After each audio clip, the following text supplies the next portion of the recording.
Hey family, I can't really look at you because I'm driving. I do want to get closer to make sure you can hear me. Cool. You know, this is about Jesus. I try to like prelim my videos with that, so if you don't care, then you can scroll on. But this is about what we tell people they need to do in order to be a Christian versus what they actually need to do. And then also what we really ought to be doing. What does it really mean to become a Christian? Because I feel like, more or less, we basically say, not everyone, some people are very good disciplers, and this isn't about you, but I'm just saying like the general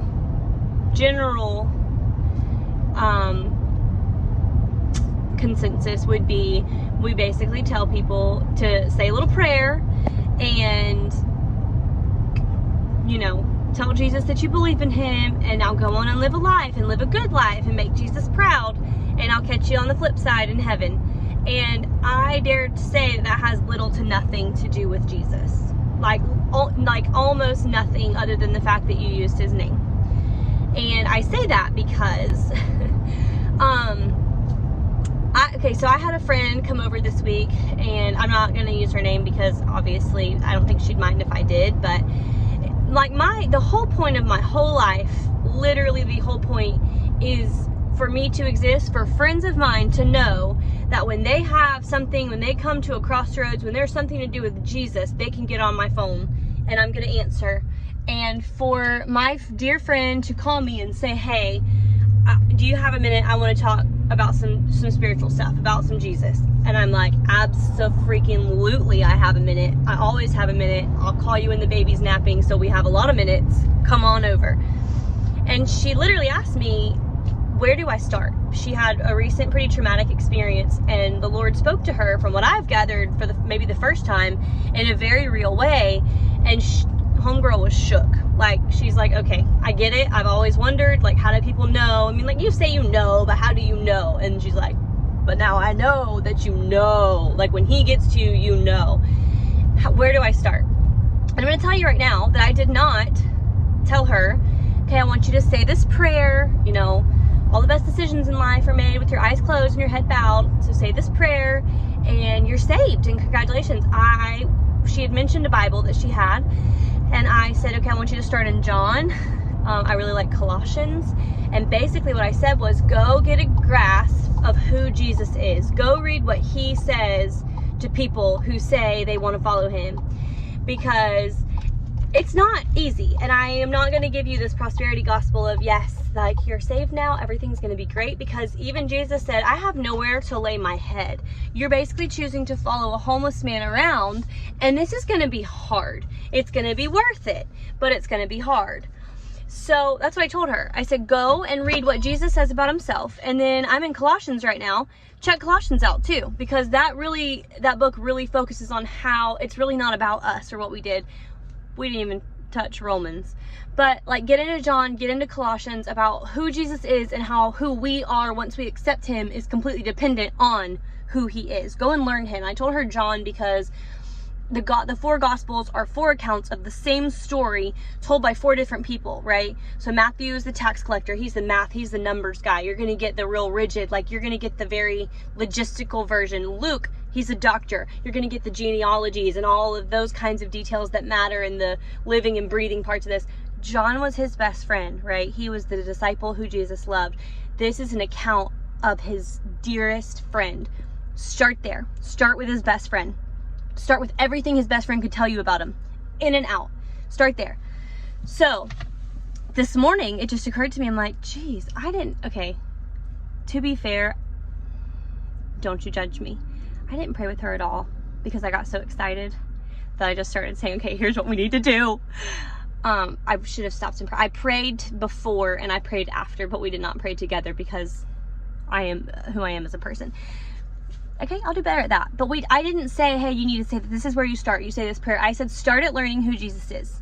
Because I feel like, especially in the American church, capital C, not any particular church, we don't do a great job of explaining what the gospel is beyond we're sinners and Jesus saves us. And I understand that is the gospel. It is. But what does that mean then for how we live? Because the thing is, I feel like we present becoming a Christian as a one moment thing. And this happens in this one moment, and then you go on and live your life. So that would be Jesus plus, right? Jesus plus being a good Republican makes you a good person. Jesus plus being very progressive makes you a good Christian. Jesus plus a white picket fence. Jesus plus mustering up the courage to forgive everyone. But it's not, right? It's Jesus plus nothing. And the thing about Jesus is, he says the way that they'll know you're my disciples is by your love. Not by your behavior, not by your suits, by your true love. And I want to, just real quick, touch on serving the poor, because one of the things that I've learned is I feel like we believe we're Christians and we're living a Christian life because one time we bowed our heads and closed our eyes and said this prayer with some dramatic music and a big emotional experience, but we're not living it out. Because you don't need to, it's not Jesus plus faith either. And that's what I feel like it is. Jesus plus faith. I'm gonna live my faithful life. I just hit myself in the face. I'm going to power through in faith. But it's not that either. It's in the Bible it says work out your faith in fear and trembling. And I've heard that preached all the time as like in fear and trembling of God because he's so holy, and then I've heard it preached as reverence, like the fear of God is equal to reverence. And I think both of those things, okay. What about work out your faith in fear and trembling? Like when you're afraid to the point of trembling, have faith in me anyway. When the hard and scary times come, work out your faith in that fear and trembling, because they're going to come. Not if ever you're afraid to the point of trembling, then you're going to need to really muster up some faith and pull yourself up by the bootstraps. Work out your faith in that fear and trembling. Also, I would like to touch on the fact that loving the poor, serving the poor, I know I'm a broken record for a good reason, is not separable from the Christian life. It's not. In Galatians, Paul talks about how the esteemed Christian, apostles came to him, and when they heard him preaching the gospel for one of the first times after he was dramatically converted, that when they heard him finish, they added nothing to his message. In other words, his message was complete. But then at the bottom, it also says, they only asked that we remembered the poor, the very thing that I was eager to do. My translation says something like the very thing that I had been making an effort to do anyway. They added nothing to the gospel, but made sure that he remembered that, because that is it's a living, breathing part of it. When Jesus talks about the day that we stand before him and are judged, he says, I will separate the sheep from the goats. And so many of you will stand before me and I will say, I never even knew you. And it wasn't the ones, and some of them he'll say, well done, good and faithful servant. And it wasn't the ones that sat down and they had a quiet time with a cup of fair trade coffee every morning. It wasn't the ones who dressed very modestly and never cut their hair and didn't ever say a cuss word and have never even tasted alcohol. It was the ones who fed me when I was hungry and visited me when I was in prison and gave me a drink when I was thirsty and clothed me when I was naked. And every single good servant and bad is going to look at him and say, when did we do any of that for you? And he says, whatever you did for the least of these, you did for me. The materially poor. Who's the least in our society? In your society, in your specific realm. Is it transgender community? LGBTQ plus? There's lots of letters in there now. Is it them? Like, is that who you look at? And like, to you, they're the lowest of the low. I'm not flipping you a bird. This is my pointer finger as a 0.1. Then you know what? That's who you need to reach out to love.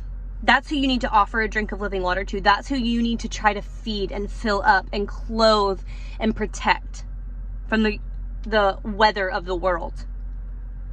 Right? Is it the poor? Is it the homeless? Do you have disdain for them? Because that's pretty much the basic literal way that this can be looked at.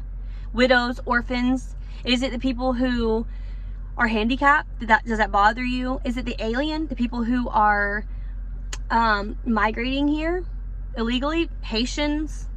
Afghans? Who is your least?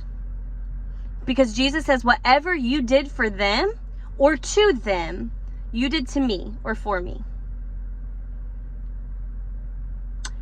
Faith is not. Conversion is not. Christian life is not a one-time big emotional experience where we close our eyes and bow our heads and raise our hands and say a prayer and get dunked and then come back up and go and live our normal lives like good Americans. Like Jesus, he's not added on. We are trading in our whole entire life. Look at the rich young ruler. He doesn't say, yeah, sure, absolutely, you can follow me. And then just go back to your normal life and enjoy and know that you've had an interaction with the Savior. I am now your personal friend. Carry on. He says, get rid of all of it. All of it. Come live my life. Sacrifice your life for my life. This is what it means. I'm homeless. I have nowhere to lay my head. You have to care for the poor. Get rid of all your riches. And he was sad because that's what it really means to follow Jesus. That's why I sent my friend to John first to read and say, this is who you're saying is your Lord and your Savior. Do you believe that?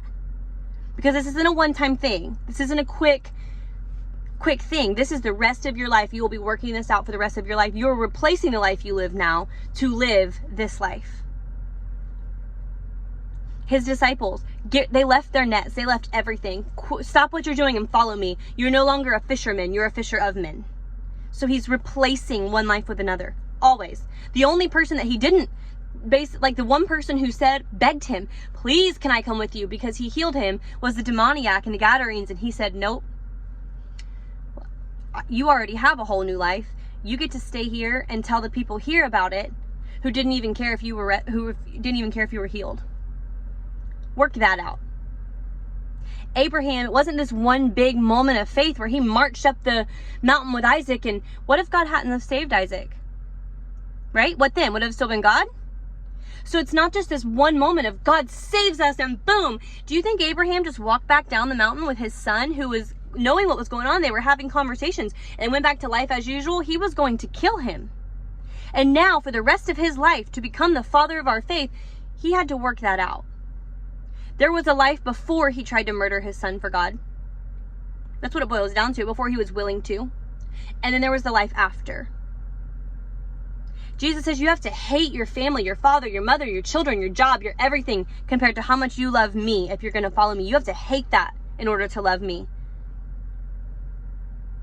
It's not a one-time thing sitting in the back of the church with our eyes closed and no one looking at us. It's not even a one-time thing walking to the front and dramatically falling out in the spirit. It's not a one-time thing getting dunked under and coming out. It is every day a new life for the rest of your whole life. Loving others, sacrificing yourself for others, sacrificing your wants and needs and desires for those of others. It's uncomfortable. It's worth it. It's beautiful. It's difficult. It's amazing. It's painful. It's lifelong.